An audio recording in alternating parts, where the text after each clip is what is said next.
அல்லேலூயா. மீண்டும் ஒரு விசை கூட உங்கள் அனைவருக்கும் ஆண்டவராகிய இயேசு கிறிஸ்து நாமத்தினாலே கிறிஸ்மஸ் நல்வாழ்த்துக்களை தெரிவித்துக் கொள்கிறேன். இப்பொழுது ஒரு வேத பகுதி நமக்காக வாசிக்கப்படும்.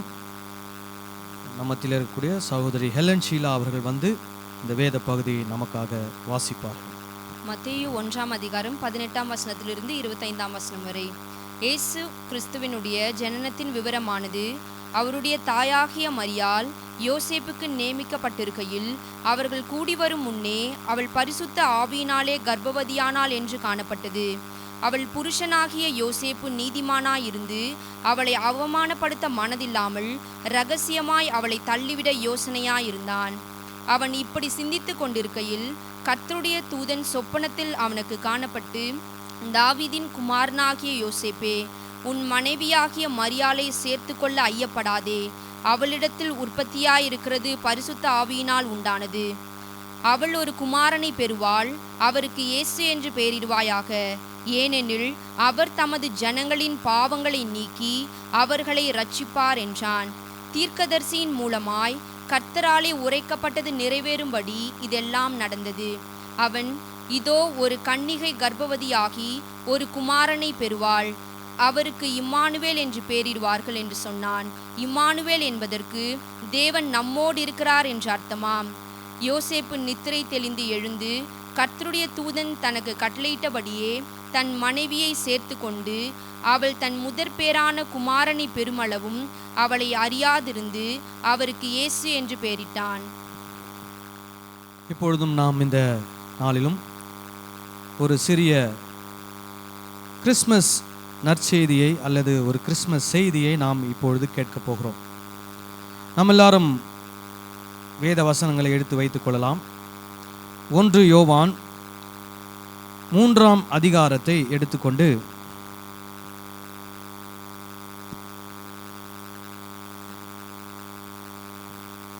10வது வசனத்தை நாம் வாசிக்கலாம். இதனாலே தேவனுடைய பிள்ளைகள் இன்னார் என்றும் பிசாசின் பிள்ளைகள் இன்னார் என்றும் வெளிப்படும். நீதியை செய்யாமலும் தன் சகோதரனில் அன்பு கூறாமலும் இருக்கிற எவனும் தேவனால் உண்டானவன் அல்ல. நாம இந்த செய்தியை வாசிக்கிறதுக்கு முன்னாடி இன்னொரு வார்த்தையை நம்ம வாசிக்க போறோம். என்னோடு கூட சேர்ந்து நீங்க அதை சொல்லுங்க. ஆகையால் நீங்கள் தேவ வசனத்தை எங்களாலே கேள்விப்பட்டு ஏற்றுக்கொண்டபோது அதை மனுஷர் வசனமாக ஏற்றுக்கொள்ளாமல் தேவ வசனமாகவே ஏற்றுக்கொண்டதினாலே நாங்கள் இடைவிடாமல் தேவனுக்கு ஸ்தோத்திரம் செலுத்துகிறோம். அது மெய்யாகவே தேவ வசனம்தான். விசுவாசிக்கிற உங்களுக்குள்ளே அது பலனும் செய்கிறது. நாங்கள் கேட்பது மெய்யாகவே தேவ வசனம்தான். விசுவாசிக்கிற எங்களுக்குள்ளே அது பலன் செய்கிறது. ஆமேன், ஹல்லேலூயா. ஸோ இப்போ நாம ஆண்டவருடைய வார்த்தையை நாம கேட்க போறோம். இப்போ இந்த இடத்துல யோவான் 2 காரியங்களை முன்வைக்கிறார். ஒன்று என்ன அப்படின்னா, தேவனுடைய ஜனங்கள் அல்லது தேவனுடைய பிள்ளைகள் இன்னார் என்றும் பிசாசின் பிள்ளைகள் இன்னார் என்றும் என்ன பண்ணுமாம், வெளிப்படும். இப்போ நீதியை செய்யாமல் தன் சகோதரனில் அன்பு கூறாமல் இருக்கிற எவனும் தேவனால் உண்டானவன் அல்ல. அப்போ அவன் யாரால் உண்டாயிருக்கிறான்? பிசாசினால் உண்டாயிருக்கிறான். அப்போ இதுல தான் நமக்கு என்ன கிடைக்குது? வித்தியாசம் தெரிகிறது. என்ன வித்தியாசம்? நீதியை செய்வது, நீதியை செய்யாமல் இருப்பது. சகோதரனிடத்தில் அன்பு கூறுவது, சகோதரனிடத்தில் அன்பு கூறாமல் இருப்பது. இதுதான் நமக்கு என்ன வித்தியாசத்தை ஏற்படுத்துகிறது? நாம் தேவனால் உண்டானவர்களா, தேவ பிள்ளைகளா, அல்லது பிசாசினால் உண்டானவர்களா, பிசாசின் பிள்ளைகளா என்பது வித்தியாசத்தை உண்டாக்குகிறது. இப்போ இயேசு இந்த பூமியிலே ஒரு குழந்தையாக பிறந்தார். நம்மை தேவ பிள்ளைகளாக பிறக்க செய்திருக்கிறார். ஆமேன். ஹல்லேலூயா. ஸோ இந்த கிறிஸ்மஸ் நற்செய்தியிலே இந்த வேத பகுதியிலே 2 முக்கியமான வசனங்களை யோவான் முன்வைத்திருக்கிறார். என்ன வசனம் அப்படின்னு பார்த்தீங்கன்னா, இயேசு எதற்காக இந்த பூமிக்கு வந்தார். இந்த 3ஆம் அதிகாரத்திலே 4வது வசனத்தை வாசிக்கலாமா? சாரி, 4 இல்லை, 5. அவர் நம்முடைய பாவங்களை சுமந்து தீர்க்க வெளிப்பட்டார் என்று அறிவீர்கள். எதற்காக இயேசு வெளிப்பட்டாராம்? நம்முடைய பாவங்களை சுமந்து தீர்க்க வெளிப்பட்டார் என்று என்ன பண்ணுவீர்கள்? அறிவீர்கள். அவரிடத்தில் பாவம் இல்லை. ஹல்லேலூயா. ஸோ இப்போ இந்த இடத்துல யோவான் எந்த விதத்தில் இதை சொல்றார் அப்படின்னா, இயேசு கிறிஸ்து இந்த பூமியில் இருக்கக்கூடிய மனிதருடைய பாவங்களை என்ன பண்ண வந்தாராம்? சுமந்து தீர்க்க வந்தார். நீங்க யூதர்களுடைய வழக்கத்தில் நீங்க பார்த்தீங்கன்னா, அவங்க நிறைய பலிகளை செலுத்துவார்கள். அதுல ஒரு பலி என்னன்னா பாவ நிவாரண பலி. அந்த பாவ நிவாரண பலி எதற்காக செலுத்தப்படுகிறது அப்படின்னா, வருஷத்துக்கு ஒரு முறை அந்த இஸ்ரவேல் ஜனம் செய்த எல்லா பாவத்திற்கான ஒரு பிராயச்சித்தம் அந்த பலியின் மூலமாக என்ன பண்ணப்படும்? செலுத்தப்படும். அப்போ என்ன பண்ணுவாங்கன்னா, அங்கே ஜனங்கள் அந்த பலி செலுத்தும் போது ஆடுகளை கொண்டு வந்து என்ன பண்ணுவாங்க? அந்த ஆசாரியனுக்கு முன்னாடி நிறுத்துவாங்க. அப்போ அந்த ஆசாரியன் அந்த ஆட்டுக்குட்டி என்ன பண்ணுவார்? அவர் சோதித்து பார்ப்பார். அந்த ஆட்டுக்குட்டியில் என்ன இருக்கக்கூடாது? எந்த பழுதும் இருக்கக்கூடாது. அதுக்கப்புறம் சொல்லுவார், உங்களுடைய கரங்களை அந்த ஆட்டினுடைய தலைமையில் என்ன பண்ணுங்க? வைங்க. அவங்க அந்த ஆட்டை கொண்டு வந்தவங்க அவங்க கையை என்ன பண்ணுவாங்க? அந்த ஆட்டு தலைமையில் வைப்பாங்க. அது எதற்கு அடையாளம் அப்படின்னா, அந்த மனிதன் செய்த பாவம் எல்லாம் எங்கே வந்துருச்சு? அந்த ஆடு மேலே வந்துருச்சு. அப்புறம் அந்த ஆட்டை கொண்டு போய் என்ன பண்ணுவாங்க? பலி செலுத்துவாங்க. அந்த ஆடு என்ன பண்ணப்படும்? துண்டிக்கப்படும். அந்த ஆட்டுடைய ரத்தம் என்ன பண்ணப்படும்? சிந்தப்படும். இதே இந்த 1 யோவான்ல 2ஆம் அதிகாரம் 2ஆம் வசனத்தை வாசிக்கலாமா? நம்முடைய பாவங்களை நிவிர்த்தி செய்கிற கிருபாதார பலி அவரே. நம்முடைய பாவங்களை மாத்திரமல்ல, சர்வலோகத்தின் பாவத்தையும் நிவிர்த்தி செய்கிற பலியாயிருக்கிறார். யோவான் இந்த பலி என்ற காரியத்தை என்ன பண்றாரு? 2ஆம் அதிகாரத்தில் குறிப்பிடுகிறார். 3ஆம் அதிகாரத்தில் என்ன சொல்லுகிறார்னா, அவர் நம்முடைய பாவங்களை சுமந்து தீர்க்கும்படியாக இந்த பூமிக்கு என்ன பண்ணார்? வந்தார் என்று சொல்லுகிறார். அப்போ நம்முடைய பாவங்களை சுமந்து தீர்ப்பதற்காக இயேசு இந்த பூமிக்கு என்ன பண்ணார்? வந்தார். ஹல்லேலூயா.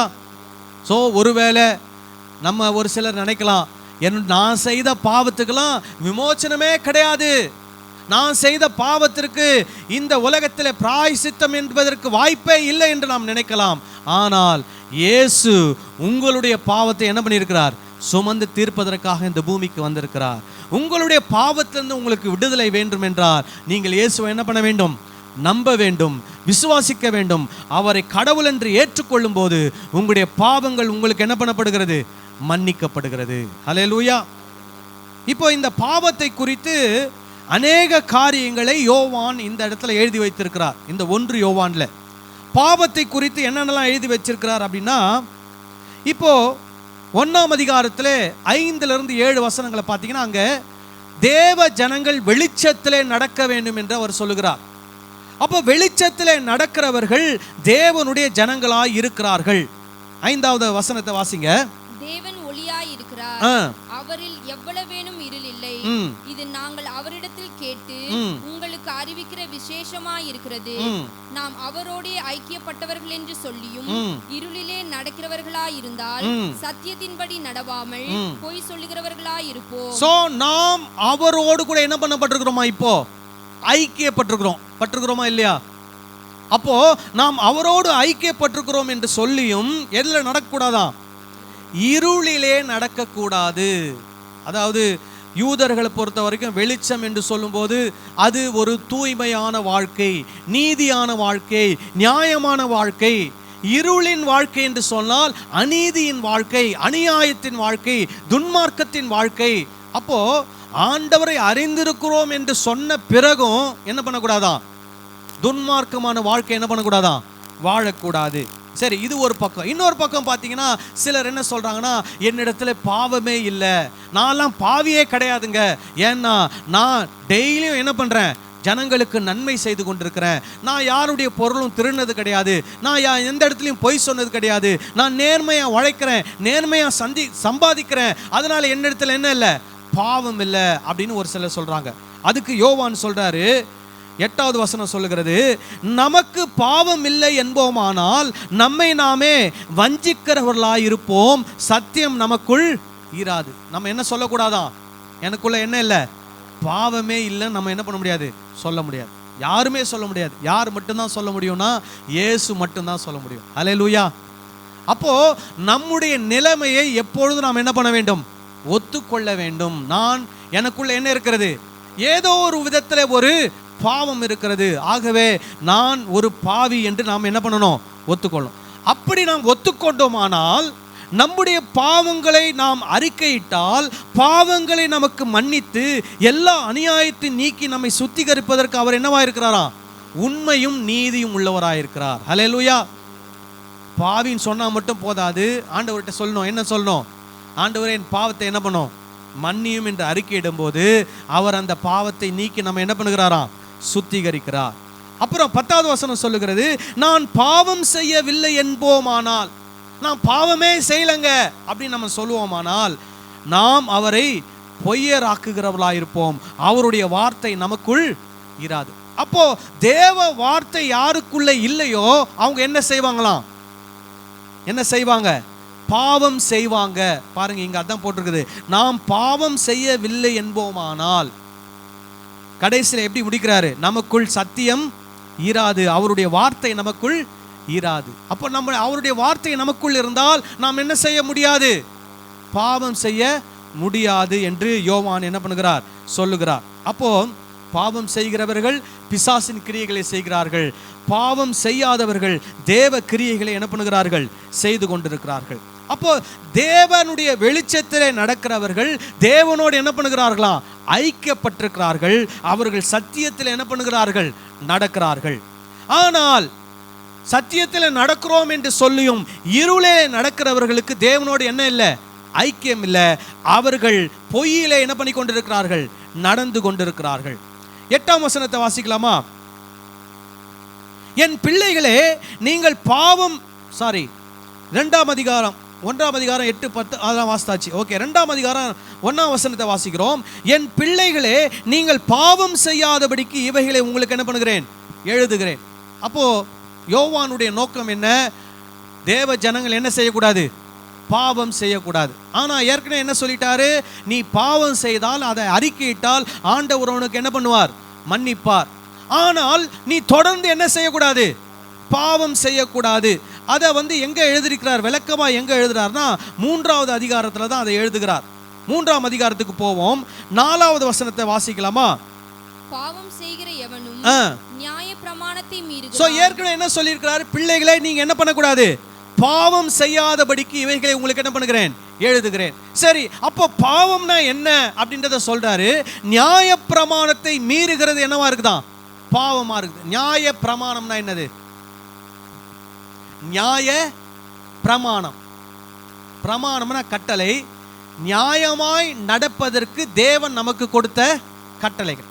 அப்போ நாம் இந்த உலகத்தில் நியாயமாய் நீதியாய் நடக்கவில்லை என்றால் நாம் என்ன செய்கிறோம், பாவம் செய்கிறோம். இப்போ நமக்கு பாவம்னா என்ன தெரியுமா சொல்லி கொடுத்துட்டாங்க, எந்தெந்த தப்பெல்லாம் செய்கிறோமோ அதெல்லாம் என்னது, பாவம். ஆனா ஆண்டவருடைய வார்த்தை என்ன சொல்லுகிறனா, நீ நீதி செய்யவில்லை என்றால் அதுதான் என்னது, பாவம். நீ நியாயம் செய்யவில்லை என்றால் அதுதான் பாவம். அப்போ தேவ ஜனங்கள் என்ன செய்ய வேண்டும், நீதி செய்ய வேண்டும், நியாயம் செய்ய வேண்டும். இங்க பாருங்க 3வது அதிகாரத்துல 1 வசனத்தை வாசிக்கலாமா, நாம் தேவனுடைய பிள்ளைகள் என்று அழைக்கப்படுவதினாலே பிதாவானவர் நமக்கு பாராட்டின அன்பு எவ்வளவு பெரிதென்று பாருங்கள். இப்ப நம்ம எல்லாம் என்னவா இருக்கிறோம், தேவனுடைய பிள்ளைகளா இருக்கிறோம். இப்ப தேவனுடைய பிள்ளைகளாய் இருக்கிற நாம் எப்படி இந்த உலகத்துல வாழ வேண்டும், அதற்கு முன்னாடி வசனத்தை வாசிங்க.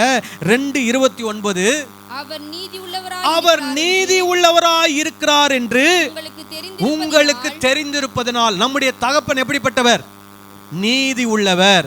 நாம் அவருடைய பிள்ளைகள். அப்போ நாம் எப்படி நடக்க வேண்டும்? தொடர்ந்து வாசிங்க. நீதியை செய்கிறவன் எவனும் அவரில் பிறந்தவன் என்று அறிந்திருக்கிறோம். ஒரு ஆமென் சொல்லலாமா? ஹல்லேலூயா. ஏற்கனவே என்ன சொல்லிட்டார்? நியாயப்பிரமாணத்தை மீறுகிறது பாவம். நியாயப்பிரமாணம் நீதி, நியாயம். அப்போ அவர் நீதி உள்ளவராய் இருக்கிறது போல நாம் என்ன பண்ணணுமா? நீதி உள்ளவர்களாய் இந்த உலகத்தில் வாழ வேண்டும். ஆமென் சொல்லுங்களாமா? ஹல்லேலூயா, ஹல்லேலூயா. இப்போ இயேசு இந்த பூமியிலே பாவத்தை தீர்ப்பதற்காக என்ன பண்ணாரு? சுமந்து தீர்ப்பதற்காக வந்தார். ஹல்லேலூயா. எப்படி பாவத்தை அவர் சுமந்து தீர்த்தார் அப்படின்னா, நல்லா கவனிக்கணும். இதை நிறைய பேர் நம்ம தவறாக புரிஞ்சு வச்சுருந்தோம். இன்றைக்கி நம்ம அதை சரியாக என்ன பண்ண போகிறோம்? புரிந்து கொள்ள போகிறோம். நம்ம பாவம் அப்படின்னாலே என்ன பண்ணுறோம்? நியாயப்பிரமாணத்தை என்ன பண்ணுவது? மீறுவது. அப்போது ஜனங்கள் நியாயப்பிரமாணத்தை மீறி என்ன பண்ணி கொண்டிருக்கிறார்கள்? நடந்து கொண்டிருக்கிறார்கள். இப்போ உதாரணத்துக்கு சொன்னால் நியாயப்பிரமாணம் சொல்லுகிறது கொலை செய்யாதிருப்பாயாக. அப்போ ஜனங்கள் என்ன செய்கிறார்கள்? கொலை செய்கிறார்கள். இயேசுவையும் என்ன பண்ணிட்டாங்க? கொலை செய்துட்டாங்க. ஆனால் இயேசு இந்த பூமிக்கு வந்து ஜனங்களுக்கு என்ன போதித்தார்? இதே நியாயப்பிரமாணத்தை தான் என்ன பண்ணார்? போதித்தார். என்ன போதித்தார்? நீ கொலை செய்யாதிருப்பாயாக என்று என்ன பண்ணப்படுகிறது? பூர்வத்தாருக்கு உரைக்கப்பட்டிருக்கிறது. நான் உங்களுக்கு சொல்லுகிறேன், உங்களுடைய சகோதரனை நீ என்ன பண்ணக்கூடாது? கோபித்து கொள்ளக்கூடாது. அப்போ கொலைக்கு முன்னாடி எது முக்கிய காரணமாயிருக்கிறது? கோபம் கொலைக்கு காரணமாயிருக்கிறது. உன் கோபத்தை நீ என்ன பண்ணு? சரிப்படுத்து என்று சொல்லி இயேசு என்ன பண்றாரு? கற்றுக் கொடுக்கிறார். அப்போ ஒரு மனிதன் கொலை என்ற செயலை செய்வதற்கு முன்பதாக அவனுடைய சிந்தனையை சரிப்படுத்துவதற்கு இயேசு என்ன பண்றாரு? போதனைகளை கற்றுக் கொடுக்கிறார். அந்த போதனைகளை அவன் கேட்கும் போது அவன் என்னவா மாறுகிறான்? நீதிமானாக, நியாயம் செய்கிறவனாய் மாறுகிறான். செய்யக்கூடிய அந்த தீமை என்ன பண்ணப்படுகிறது? தவிர்க்கப்படுகிறது. ஆமென் சொல்லலாமா? ஹல்லேலூயா. இப்போ இந்த ஜனங்களுடைய பாவங்களை அவர் சுமந்து தீர்த்தார்னா என்ன அர்த்தம்? இந்த ஜனங்கள் பாவத்தில் என்ன பண்ணி கொண்டிருந்தார்கள்? வாழ்ந்து கொண்டிருந்தார்கள். அப்போ பாவத்தில் வாழ்ந்து கொண்டிருக்கிறவர்களுக்கு இவர் வந்து என்ன சொல்லி கொடுக்கிறார்? நீதியை சொல்லி கொடுக்கிறார். நல்ல போதனைகளை அவர்களுக்கு என்ன பண்ணுகிறார்? சொல்லி கொடுக்கிறார். நீதியையும் நல்ல போதனைகளை அவர் சொல்லி கொடுத்ததுனால ஜனங்கள் அவரை என்ன பண்ணார்கள்? கொன்று போட்டார்கள். அவருடைய ரத்தத்தை என்ன பண்ணினார்கள்? சிந்தினார்கள். அப்போ அவர் யாருக்காக மரித்தார்? யாருடைய பாவத்துக்காக மரித்தார்? இந்த பூமியில மனிதர்கள் செய்த பாவத்திற்காக இயேசு என்ன பண்ணார்? மரித்தார். எப்படி மரித்தார்? இவங்கெல்லாம் பாவத்தில் வாழ்ந்துட்டு இருக்கிறாங்க. இவங்களுக்கு நான் வந்து என்ன போதிக்கணும்? நீதியை போதிக்கணும்னு வந்து நீதியை போதிக்கிறார். நீதியை போதிக்கும் போது அது யாருக்கு பிடிக்கவில்லை? துன்மார்க்கருக்கு, பாவிகளுக்கு அது என்ன பண்ணவில்லை? பிடிக்கவில்லை. அதனாலே அவரை என்ன பண்ணுகிறார்கள்? கொலை செய்கிறார்கள். ஆகவே அவர் யாருக்காக மரிக்கிறார்? பாவிகளாக, நமக்காக அவர் என்ன பண்ணுகிறார்? மரிக்கிறார். இப்போ நம்ம எல்லாம் பாவிகளா இல்லைன்னா அவர் இந்த பூமிக்கு வர வேண்டிய அவசியம் இல்லை. அப்போ நாமெல்லாம் பாவிகளா இருந்தபடியினால்தான் அவர் இந்த பூமிக்கு என்ன பண்ணாரு? வந்து நீ இப்படிப்பட்ட பாவ வாழ்க்கை என்ன பண்ணாத, வாழாத, நீதியாய் வாழு, நியாயமாய் வாழு என்று நமக்கு என்ன பண்றாரு? போதித்தார். அவர் அப்படிப்பட்ட போதனை போதித்தபடினாலே அவர் என்ன பண்ணப்பட்டார்? கொலை செய்யப்பட்டார், கொல்லப்பட்டார். அப்படின்னா அவர் சாவுக்கு யார் காரணம்? நாம், நம்முடைய பாவம் தான் காரணம். அதனால தான் யோவான் சொல்றாரு, நம்முடைய பாவங்களை சுமந்து தீர்ப்பதற்காக அவர் இந்த பூமியில் என்ன பண்ணப்பட்டார்? வெளிப்பட்டார். அதே 3வது அதிகாரத்தில் இன்னொரு வசனம் இருக்கிறது. 8வது வசனத்தை வாசிப்போம். பாவம் செய்கிறவன் பிசாசினால் உண்டானவனாய் இருக்கிறான். யாரால உண்டாயிருக்கிறான்? பிசாசானவனால் உண்டாயிருக்கிறான். ஏனெனில் பிசாசானவன் ஆதி முதல் பாவம் செய்தான். பிசாசினுடைய கிரியைகளை அழிக்கும்படிக்கே தேவனுடைய குமாரன் வெளிப்பட்டார். 2வது ஒன்று சொல்றார். இயேசு எதற்காக வெளிப்பட்டார்? பிசாசின் கிரியைகளை அழிப்பதற்காக என்ன பண்ணப்பட்டாராம்? வெளிப்பட்டார். சரி, பிசாசின் கிரியைகள்னா என்ன? நம்ம எல்லாரும் என்ன நினைப்போம்? பிசாசின் கிரியைகள்னா என்ன? மந்திரம், பில்லி சூனியம், அப்புறம் ஏவல், அப்புறம் வந்து யாருக்குள்ளேயே வந்து என்ன பண்ணிக்கிறது? ஏதோ ஒரு பிசாசு வந்து என்ன பண்ணியிருக்குது? பிடித்திருக்கிறது. இதுதான் என்னது? பிசாசின் கிரியை என்று நாம் நினைக்கிறோம். இந்த இடத்துல யோவான் பிசாசு என்று சொல்லும்போது என்ன சொல்றார்னா, தீமைக்கான ஒரு உருவகமாக பிசாசு என்ற ஒரு வார்த்தையை பயன்படுத்துகிறார். எதற்கான உருவகம்? தீமை. அதாவது தீமையினுடைய முழு உருவம் தான் யாரு? பிசாசுன்னு சொல்றாரு இங்க. அப்போ இங்க அவர் என்ன சொல்றாரு? பாவம் செய்கிறவன் யாரால் உண்டாயிருக்கிறானா? பிசாசினால். அப்படின்னா என்ன அர்த்தம்? அவன் பாவம் செய்கிறானா? என்ன செய்கிறான்? தீமை செய்கிறான். அப்போ அந்த தீமையின் முழு உருவமாக அவன் என்ன பண்ணுகிறான்? செயல்படுகிறான். நீதிக்கு எதிரானது என்னது? அநீதி. நன்மைக்கு எதிரானது என்னது? தீமை. நீதி செய்தால் நன்மை உண்டு, அநீதி செய்தால் என்ன வரும்? தீமை வரும். அப்புறம் பாருங்க, ஏனெனில் பிசாசானவன் ஆதி முதல் என்ன செய்கிறானா? பாவம் செய்கிறான். அப்படின்னா என்ன சொல்ல வர்றார்னா, ஆதியிலிருந்தே தீமை இந்த உலகத்தில் என்ன பண்ணி கொண்டு இருக்கிறது? இருந்து கொண்டு இருக்கிறது. எப்போ ஆரம்பிச்சிச்சு? ஏதேன் தோட்டத்தில் ஆரம்பிச்சது. இன்னைக்கு இந்த உலகத்தில் என்ன இருக்கிறது? தீமை இருக்கிறது. அப்போ இயேசு எதுக்காக வந்தாரா? பிசாசின் கிரியைகள், தீமையின் கிரியைகளை அழிக்கும்படிக்கு தேவகுமாரன் என்ன பண்ணப்பட்டார்? வெளிப்பட்டார். தீமையின் கிரியைகள் எப்படி அழிக்கப்படும்?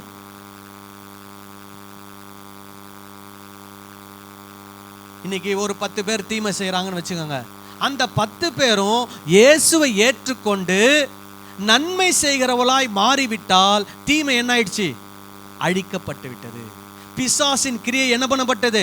அழிக்கப்பட்டு விட்டது. இப்ப நம்ம எல்லாம் தப்பா புரிஞ்சுக்கிட்டதுனால நம்ம எல்லாம் என்ன பண்ணிட்டு இருக்கிறோம்? பேய் பிசாசை விரட்டுறதுலே முற்பட்டு இருக்கிறோமே தவிர நாம் நீதியாக வாழ வேண்டும் என்பதை என்ன பண்ணிவிட்டோம்? மறந்து விட்டோம். நாம் ஒவ்வொருவரும் நீதியாக வாழ வாழ வாழ பிசாசின் கிரியை என்ன பண்ணப்படுகிறது? அழிக்கப்படுகிறது. எப்படி? இப்போ இங்க இருக்கிற நீங்க எல்லாரும் ஒரு காலத்துல என்னவா இருந்தீங்க? தீமை செய்கிறவளா இருந்தீங்க, இயேசுவை அறியாதவளா இருந்தீங்க. இப்ப இங்க இருக்கிற நீங்க எல்லாரும் இப்ப இயேசுவை அறிந்து கொண்டு இப்ப என்னவா மாறிட்டீங்க? நன்மை செய்கிறவளா மாறிட்டீங்க. அப்படின்னா என்ன ஆயிடுச்சு? பிசாசின் கிரியைகள், இத்தனை 100 பிசாசின் கிரியைகள் என்ன பண்ணப்பட்டுச்சு? அழிக்கப்பட்டு விட்டது. ஒரு ஆமேன் சொல்லலாமா? அதுக்காக தான் இயேசு இந்த பூமிக்கு என்ன பண்ணார்? வந்தார். ஹல்லேலூயா. பிசாசின் கிரியை என்றால் நல்லா புரிஞ்சுக்கணும். பிசாசு என்று இங்கே சொல்லும்போது அவர் என்ன சொல்றார்? தீமையின் முழு உருவமாக பிசாசை இங்கே அடையாளப்படுத்துகிறார். இப்போ இங்கே சில வசனங்களை மட்டும் நான் உங்களுக்கு தெளிவுபடுத்த நான் விரும்புகிறேன். ஏற்கனவே என்ன சொல்லிட்டாரு? 4வது வசனத்துல, பாவம் செய்கிற எவனும் நியாயப்பிரமாணத்தை மீறுகிறான், நியாயப்பிரமாணத்தை மீறுகிறதே பாவம். அப்புறம் அவர் நம்முடைய பாவங்களை சுமந்து தீர்க்க வெளிப்பட்டார் என்று அறிவீர்கள், அவரிடத்தில் என்ன இல்லை? பாவம் இல்லை. அப்புறம் அவரில் நிலைத்திருக்கிற எவனும் பாவம் செய்கிறதில்லை. இப்ப நீங்க அவருக்குள்ள நிலைத்திருந்தால் நீங்க என்ன பண்ண மாட்டீங்களா? பாவம் செய்ய மாட்டீங்களா? அப்படி யாராவது இருக்கிறீங்களா? நான் பாவமே செய்யல அப்படின்னு சொல்றவங்க யாராவது இருக்கிறீங்களா? தமிழ்ல நமக்கு அதனுடைய அர்த்தம் புரியாது. ஆங்கிலத்தில் எப்படி போட்டிருக்குதுன்னா, அவரில் நிலைத்திருக்கிற எவனும் பாவம் செய்து கொண்டே இருப்பதில்லை. என்னது? பாவம் செய்வதில்லை இல்ல, பாவம் செய்து கொண்டே இருப்பதில்லை. அப்புறம் தொடர்ந்து வாசிப்போம். பாவம் செய்கிற எவனும், பாவம் செய்கிற எவனும் அப்படின்னா என்ன அர்த்தம்னா, பாவம் செய்து கொண்டிருக்கிற எவனும். பாவம் செய்கிற எவனும்னா என்ன அர்த்தத்தில் சொல்றாரு?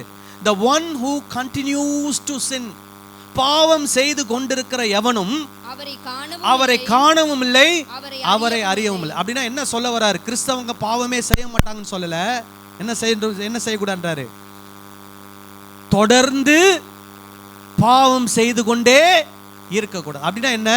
நியாயப்பிரமாணத்தை மீறிக்கொண்டே இருக்கக்கூடாது, நியாயம் செய்வதை நிறுத்தி கொண்டே இருக்கக்கூடாது, அல்லது அநியாயம் செய்து கொண்டே இருக்கக்கூடாது. என்ன பண்ணணும்? அநியாயம் செய்வதை குறைத்து கொண்டே வரணும். இந்த வருஷம் நீங்க ஒரு 10 அநியாயம் பண்றீங்கன்னா அடுத்த வருஷம் என்ன பண்ணணும்? 8 பண்ணணுமா? பண்ணக்கூடாதுல்ல, அதை குறைக்கணும். நான் பண்ணணும்னு சொல்ல மாட்டேன். என்ன பண்ணணும்? குறைக்கணும். அநியாயத்தை என்ன பண்ணிட்டே வரணும்? குறைச்சிக்கிட்டே வரணும். நியாயத்தை என்ன பண்ணிட்டே வரணும்? அதிகரிச்சிட்டே வரணும். அப்படி செய்தோமானால் பாவம் அழிக்கப்படும், பிசாசின் கிரியைகள் என்ன பண்ணப்படும்? அழிக்கப்படும். இப்போ ஒரு 4 பேர் சேர்ந்து ஒருத்தனை திருடுறாங்க. அந்த 4 பேர் ரட்சிக்கப்பட்டாங்கன்னா திருட மாட்டாங்க. அப்போ அங்க என்ன ஆகுது? பிசாசின் கிரியை என்ன பண்ணப்படுகிறது? அழிக்கப்படுகிறது. ஒரு 4 பேர் செய்து ஒரு வாலிப பெண்ணை கற்பழிக்கிறாங்க, அவங்க திருத்திட்டாங்கன்னா அந்த தீமை, அந்த பிசாசின் கிரியை என்ன பண்ணப்படுகிறது? அழிக்கப்படுகிறது. அந்த இதுல தான் யோவான் சொல்றாரு, தேவனை அறிந்திருக்கிறவர்கள் என்ன செய்ய மாட்டார்கள்? தொடர்ந்து பாவம் செய்ய மாட்டார்கள், பாவம் செய்து கொண்டே இருக்க மாட்டார்கள். இன்னும் தொடர்ந்து வாசிக்கலாமா? பிள்ளைகளே, நீங்கள் ஒருவராலும் வஞ்சிக்கப்படாதிருங்கள். நீதியை செய்கிறவன் அவன் நீதி உள்ளவராய் இருக்கிறது போல தானும் நீதி உள்ளவனாய் இருக்கிறான். அப்புறம் பாவம் செய்கிறவன் அப்படின்னா என்ன? தொடர்ந்து பாவம் செய்து கொண்டே இருக்கிறவன் பிசாசினால் உண்டாயிருக்கிறான். ஏனெனில் பிசாசானவன் ஆதி முதல் பாவம் செய்கிறான். பிசாசினுடைய கிரியைகளை அழிக்கும்படிக்கே தேவனுடைய குமாரன் வெளிப்பட்டார். தேவனால் பிறந்த எவனும் பாவம் செய்யான். அப்படின்னா என்ன அர்த்தம்? தொடர்ந்து பாவம் செய்யான். பாவம் செய்வாங்க, ஆனா அதை என்ன பண்ணக்கூடாது? தொடரக்கூடாது. நம்ம யாருமே என்ன சொல்ல முடியாது? நான் பாவமே செய்யலன்னு சொல்ல முடியாது. ஆனா என்ன சொல்றாரு யோவான்? நீ அதே பாவத்தை தொடர்ந்து என்ன பண்ணக்கூடாது? செய்து கொண்டே இருக்கணும். அதுதான் இவர் சொல்றாரு, தேவனால் பிறந்த எவனும் தொடர்ந்து பாவம் செய்யான். ஏனெனில் அவருடைய வித்து அவனுக்குள் தரித்திருக்கிறது. அவன் தேவனால் பிறந்தபடியினாலே பாவம் செய்ய மாட்டான். அப்படின்னா தொடர்ந்து பாவம் செய்ய மாட்டான். ஒருவேளை அவன் பாவம் செய்யலாம், ஆனா அதே பாவத்தை தொடர்ந்து என்ன பண்ண மாட்டான்? செய்ய மாட்டான். அந்த பாவத்துக்கு என்ன வரும்? முடிவு வரும். இதனாலே தேவனுடைய பிள்ளைகள் இன்னார் என்றும் பிசாசின் பிள்ளைகள் இன்னார் என்றும் வெளிப்படும். நீதியை செய்யாமலும் தன் சகோதரனில் அன்பு கூறாமலும் இருக்கிற எவனும் தேவனால் உண்டானவன் அல்ல. இப்போ சுருக்கமா சொல்லிட்டாரு, என்ன செய்யுங்க? நீதியை செய்யுங்க, சகோதரத்தில் என்ன பண்ணுங்க? அன்பு கூறுங்க. அப்போ நீங்க யாரு? தேவனால் பிறந்தவர்கள். ஸோ அப்போ நீங்க தேவனால் பிறந்தவர்கள் நீதியை செய்யும் போது பிசாசின் கிரியை என்ன பண்ணப்படுகிறது? அழிக்கப்படுகிறது. பாவம் என்ன பண்ணப்படுகிறது? அழிக்கப்படுகிறது. இயேசு எந்த நோக்கத்திற்காக இந்த பூமிக்கு வந்தாரோ அந்த நோக்கம் யார் மூலமா நிறைவேறுகிறது? நம் மூலமாக நிறைவேறுகிறது. அதனால தான் நம்ம கிறிஸ்மஸ் என்ன பண்றோம்? கொண்டாடுகிறோம். ஜஸ்ட் கொண்டாடின மட்டும் போதாது, இயேசு அந்த நோக்கம் நம் மூலமா என்ன ஆகணும்? நிறைவேறணும். பாவம் என்ன பண்ணப்படணும்? அழிக்கப்படணும். பிசாசின் கிரியை என்ன பண்ணப்படணும்? அழிக்கப்படணும். அதற்காக தான் தேவன் நம்ம என்ன பண்ணியிருக்கிறார்? தெரிவித்து கொண்டிருக்கிறார். கர்த்தருடைய நாமம் மகிமைப்படுவதாக. ஆமென். ஹல்லேலூயா.